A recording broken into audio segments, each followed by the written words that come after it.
Oh, your mic's working? Yeah, okay. Yeah. Okay.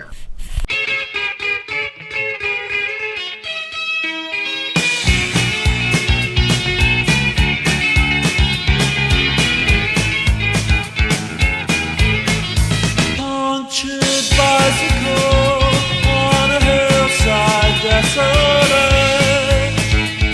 Will nature make Okay, so this is one of the guys from Kansas. Who's the other guy died, so it's just one Kansan Man. So Frank is dead. yeah, the other guy's called Frank. He died. Frank died. So I'll tell you a story, and you can tell me your story about the nice people. Okay. Okay, so as a child, I had to I was forced to work in a Bangladeshi sweatshop at the age of 3.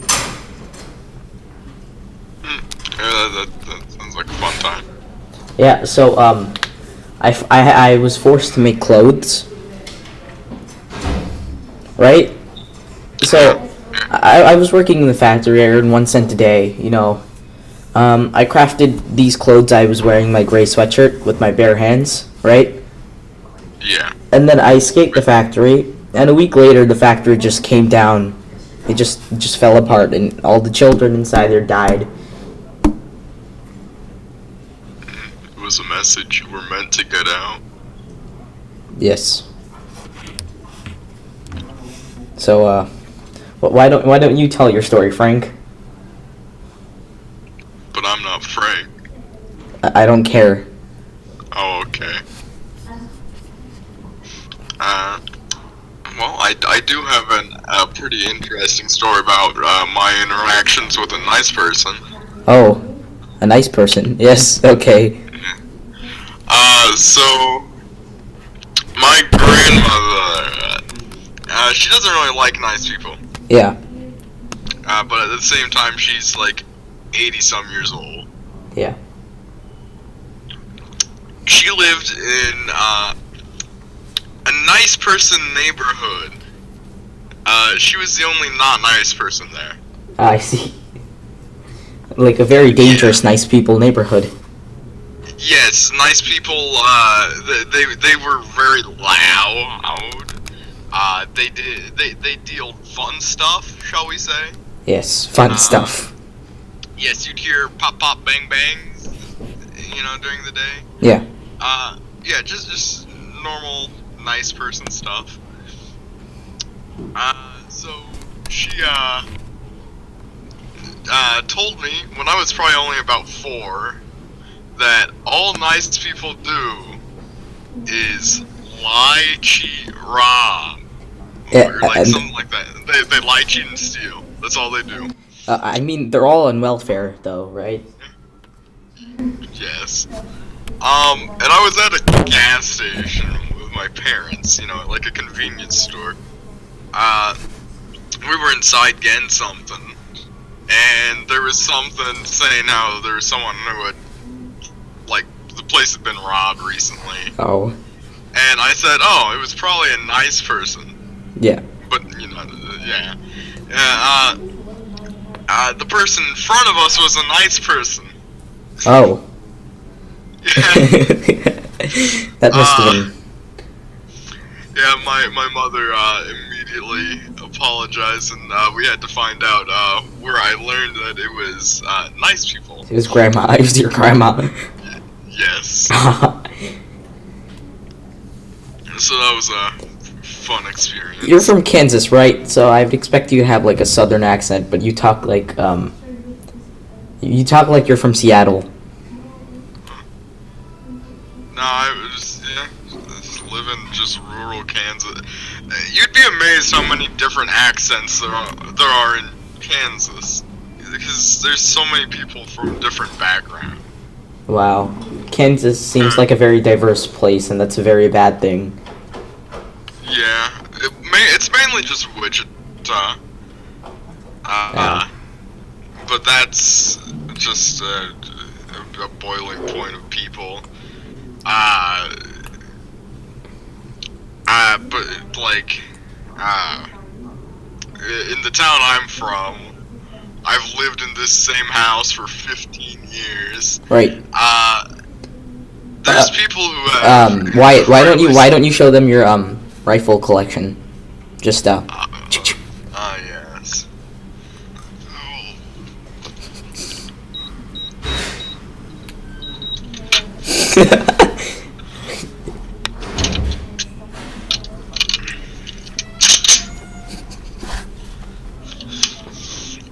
I have about 25 firearms in my room.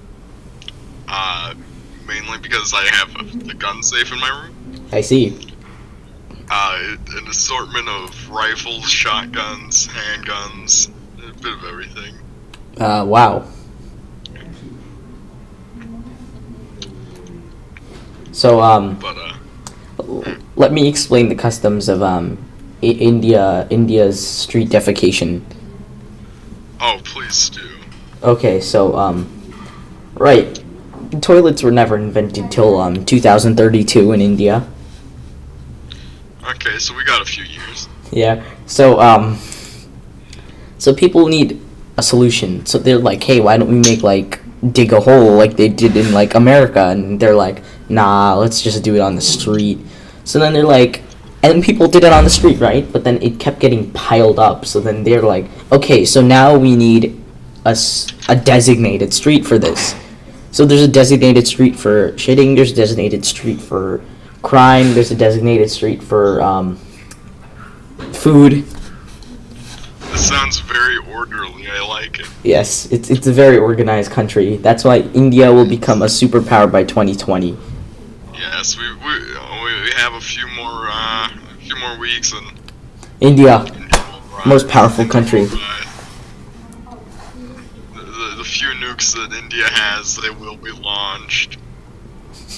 Into Pakistan. Those poor Pakistanis, they've had it coming for years.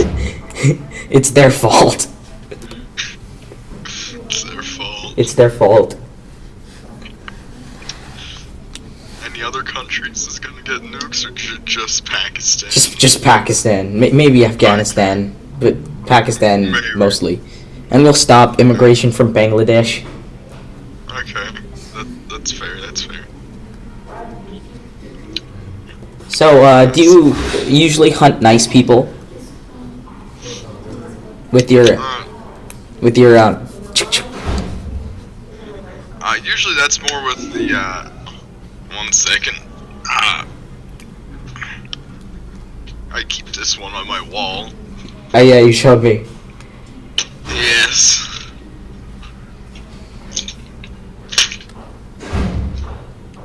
That's more the sound it makes. That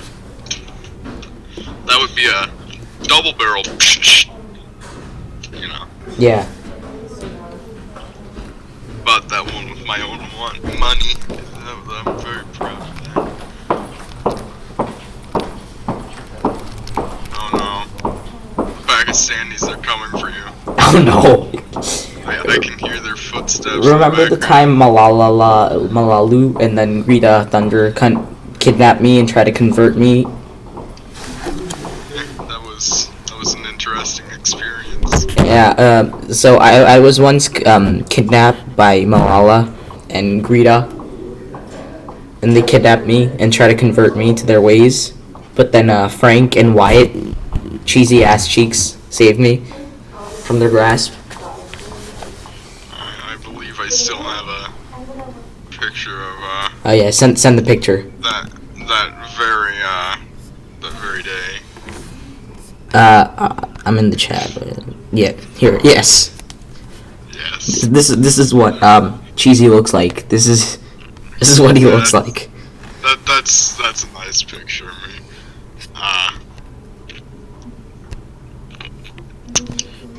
But it had to be done. Yeah. Execution had to be public. Don't mind our local rice farmer in the back. He had to come to the city to watch the public execution. Yeah, and then I see you put your own pistol there. Yes. nice one. Very accurate, very powerful. All right. So, do you have any more stories you want to share with us? See, we would make a more interesting story, but we can't get too graphic with this show. Yeah.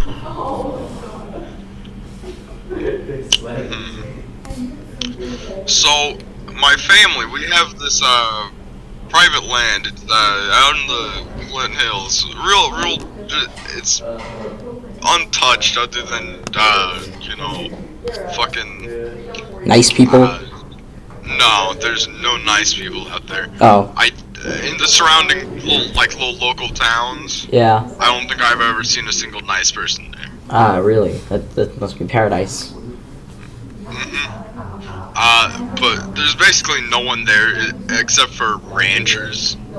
So, there's cattle herds you'll see every once in a while, but besides that, the property that we go to, basically nothing. Right. Okay. My dad Saigon executed an armadillo one time. I see.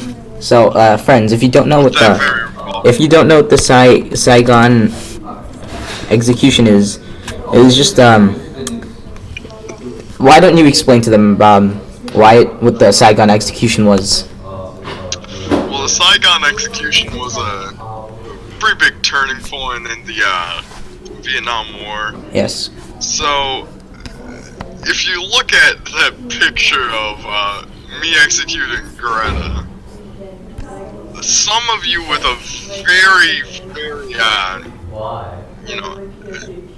precise eye, the eye of an artist, Yes. you might be able to see a few areas I slipped up in editing. Oh. You know? Yes. I didn't even detect it. I thought this was a real photo.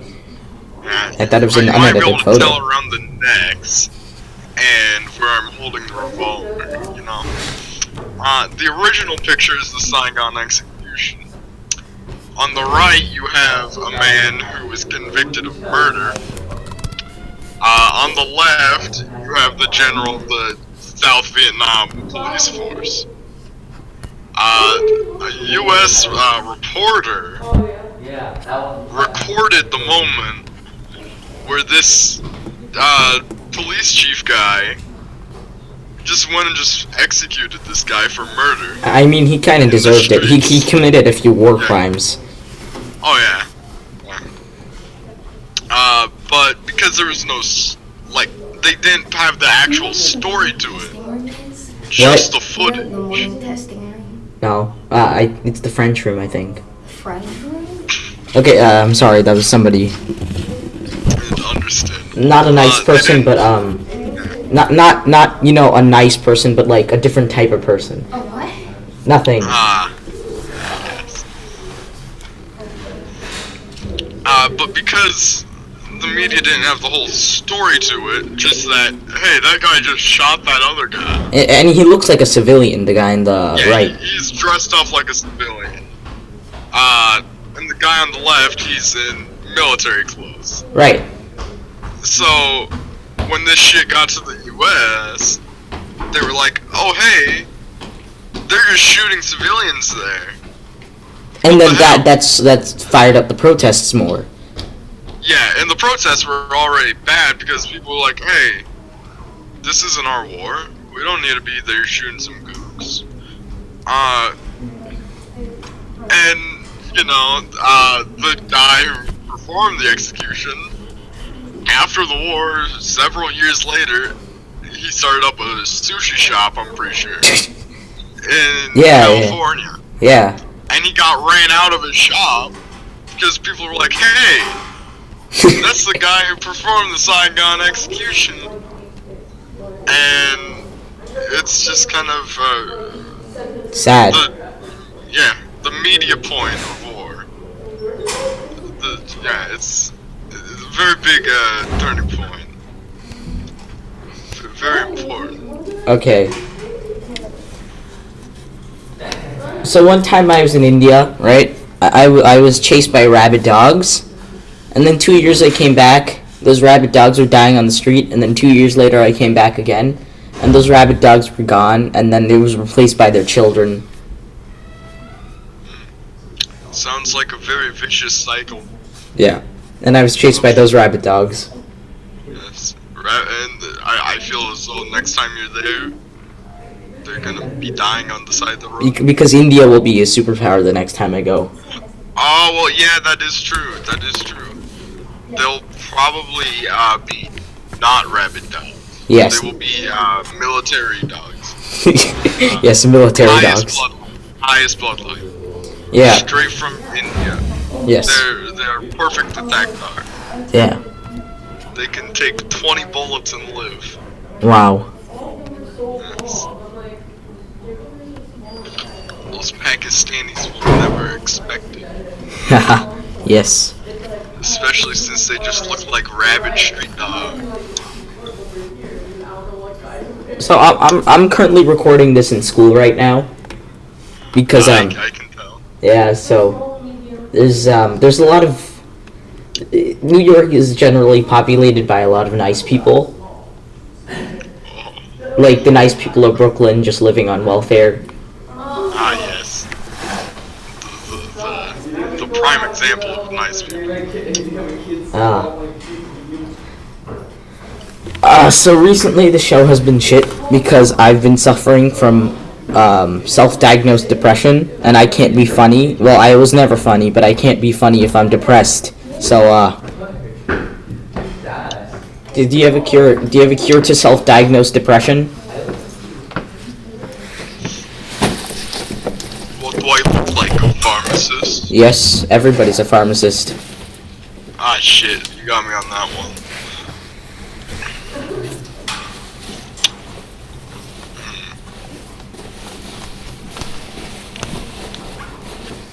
Firearms. Good times for a change. See, the luck I've had can make a good man turn back.